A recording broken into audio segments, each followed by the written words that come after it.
I would move your that to, oh, it is there. Yeah, it's just kind of stretchy. I didn't realize it. Okay. Yeah, you're good.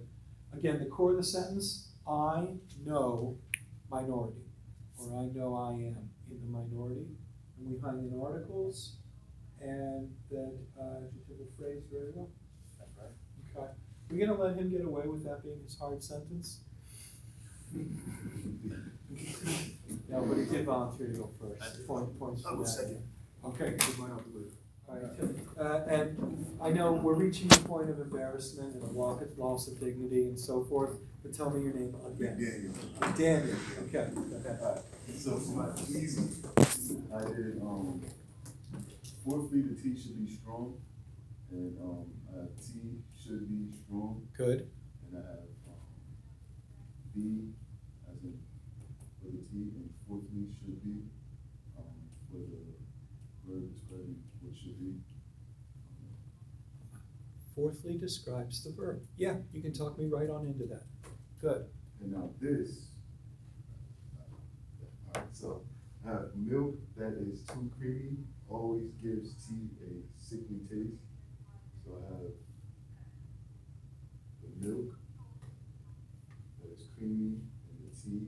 Okay, let's pause him there. This is wrong, but let's identify why. Is creamy the verb in this sentence? No. No. Well, if I wanted to break this down, milk is the subject, but what's our verb? Is. That's right. Milk is. And then what's our object? Or the predicate nominative that modifies milk? Creamy. Creamy. So across the top, I would have milk is, and replace tea with creamy. And that vertical line next to creamy, make like that backward slash. Remember how predicate nominative, no.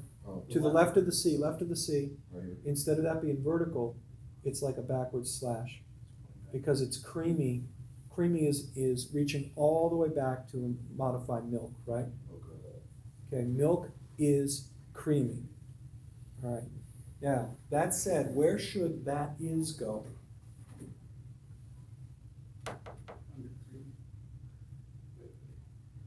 Milk. Oh, take away the is in the bottom, right? Yep, I can take away that. Yeah. That is a prepositional phrase. Creamy.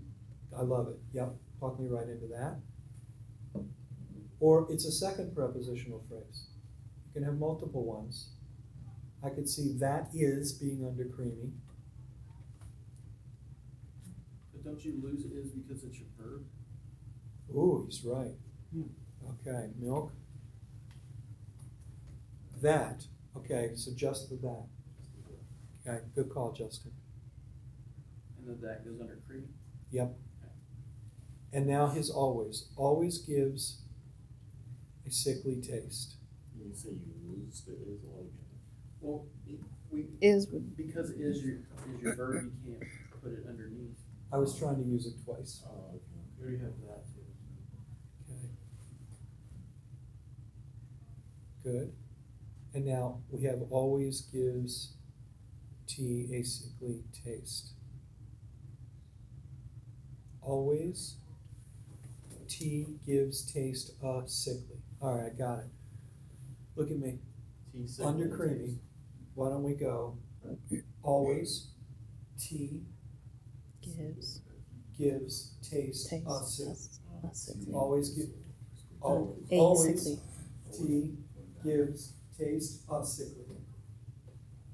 So those are Always. yeah. What was the term we used for it last time? They're connectors. Gives Yeah. To Gives. sickly, right, so it'd be two lines. Worth can be a sickly. And it's that sickly. Sickly than A underneath. I meant to It should be underneath. Sickly and then a. Yeah. Always tea gives taste Gotcha. A. sickly There we go. Sickly. a. That's what I was thinking. So- Okay. You lost me.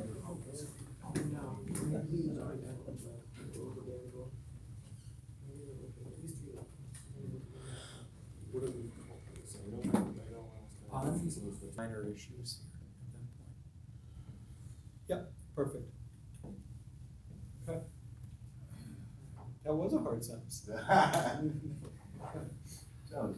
Somebody else take a stab, please. Go.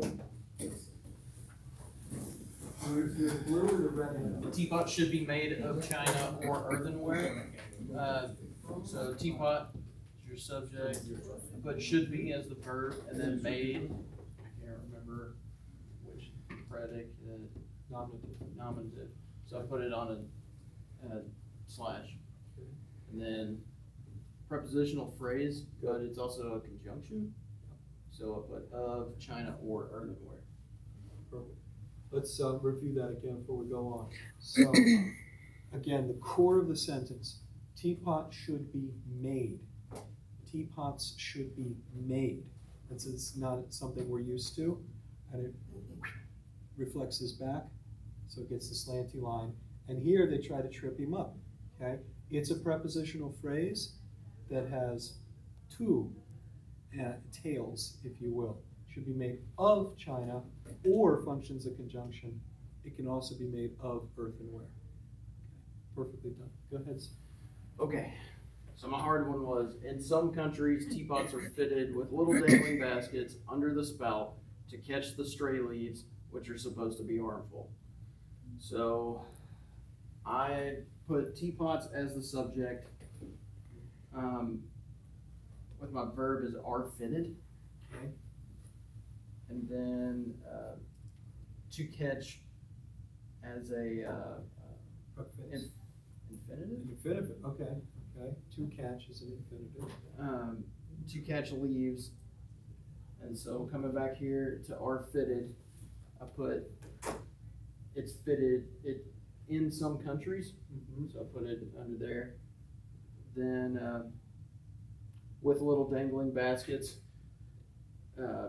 as a prepositional phrase with a participle. Okay. And then also under the spout as another prepositional phrase. Okay. Justin went to great effort to capture all of this and get the right things, modifying the right things, but I think he made a mistake at the front. I would have gone, teapots are fitted with baskets. But the root of this is teapots are fitted with baskets and driven from there. Because again, an exercise for figuring out how to do this is cut as many words as you can. So like go, I can cut this, I can cut that, I can cut that, I can cut that, I can cut that, I can cut it. And then what I'm left with is teapots are fitted with baskets. And then add back all the crap and figure out where it's supposed to go. But in fact, maybe next year when we teach this, then I'll teach it as reductionist. What can I remove from the sentence while still keeping the sentence? And then we diagram that, and then we add stuff on, and add stuff on, and add stuff on. So on your baseline, you should be able to read, I should be able to get the point across from the baseline. With the bare Yes, minimum. it should be the core of the sentence, subject, verb, and object if there is one, right at the top. Okay. So that, for instance, I could go, it is sunny outside. Now that stands on its own. It is sunny outside. And we can then go, therefore I'm resentful about being trapped inside, especially since my windows don't even open, comma, allowing me and my students to get fresh air on this beautiful autumn day. All of that becomes all of this that Justin had to build, but the root is it's sunny outside. The root is not I am resentful, okay, or allowing my students to breathe. That's a because. Yep, yep. Okay. All right. Good. So if you put baskets, you put with. Yep, with is a prepositional phrase. Okay. And yes, little is an adjective modifying baskets. Okay. You guys didn't, if your job was to pick hard sentences, picked hard sentences. I'm thrilled about that.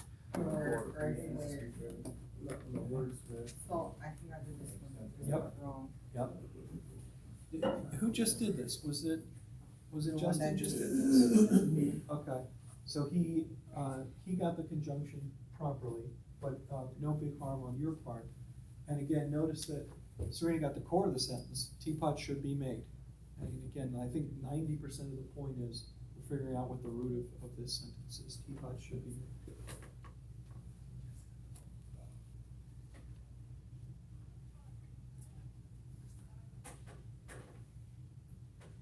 Okay. Then my hard sentence is tea is meant to be bitter just as beer is meant to be bitter. Somebody else did that one too, right? Yeah, I did. Okay. Right, it's right over there. Mm-hmm. And that one. All right, teach us how to do it, man. Tea to be bitter. Okay, is that correct? T to be bitter. As T2B is the compound. Excuse me, I can't see. Right. Jump out the way. Well, we couldn't see, we got a. T, You gotta stand in directly. so Wait, you were doing the same thing, so T T is bitter, Yeah, you are. right? Do you need a little sergeant at arms badge? Police officer. I would say T is meant. Oh, meant. T is meant. And So then since- to be bitter is a prepositional phrase. Okay. And again, beer is meant. Bitter to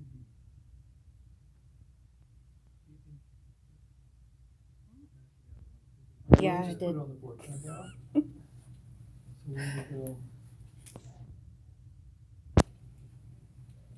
T is meant bitter to be. To be. Okay. And then just as, and it's essentially the same thing. Beer is meant bitter to be. Parallel constructions, which I think we see Orwell doing a lot. He likes to do compound sentences with parallel constructions a lot. But this is what makes, the just as makes it compound, and the to be is a prepositional phrase. Infinitive. Good? Okay, let's do one more. My hard sentence is tea out of an urn is always tasteless, while army tea made in a cauldron tastes of grease and whitewash. So tea is my subject, and then I have is as my verb, and then I went to tasteless, explaining my tea, and it's always tasteless. And then I chose urn Pause. because I'm still. At this point, we're with her. I believe she's about to start making errors. So just code it that way as you listen. Okay. I put it this way because, so urn, we're still talking about our tea. Our tea is our main subject. And then I separated urn because it's made out of an urn. Now, this is where I want to argue my point. I put cauldron as separate because it's describing a different type of tea, an army tea. And it's not, this type of tea is not tasteless. It's taste of grease and whitewash.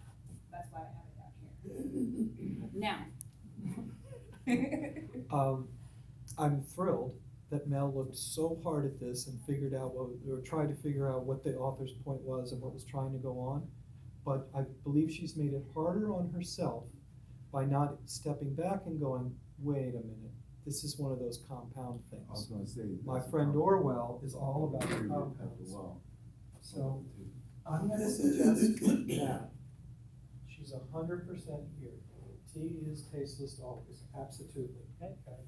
But if she had allowed herself to do this, and then another one, she would have been able to break this up much better.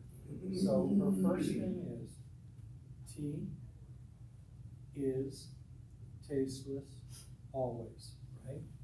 And then this bugger while is gonna go here, while, and then she can jump down to tea army, okay, tastes, her verb is tastes.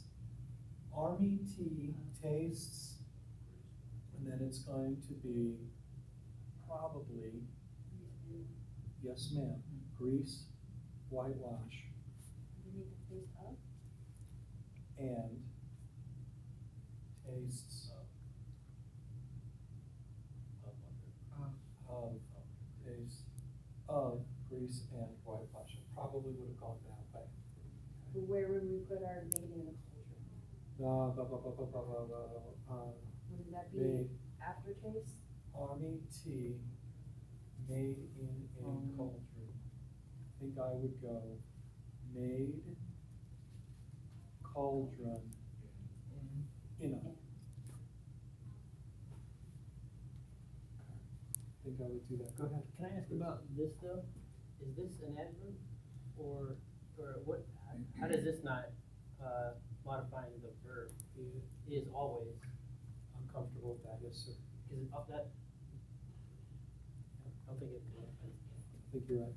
So I would have to slide that one there too.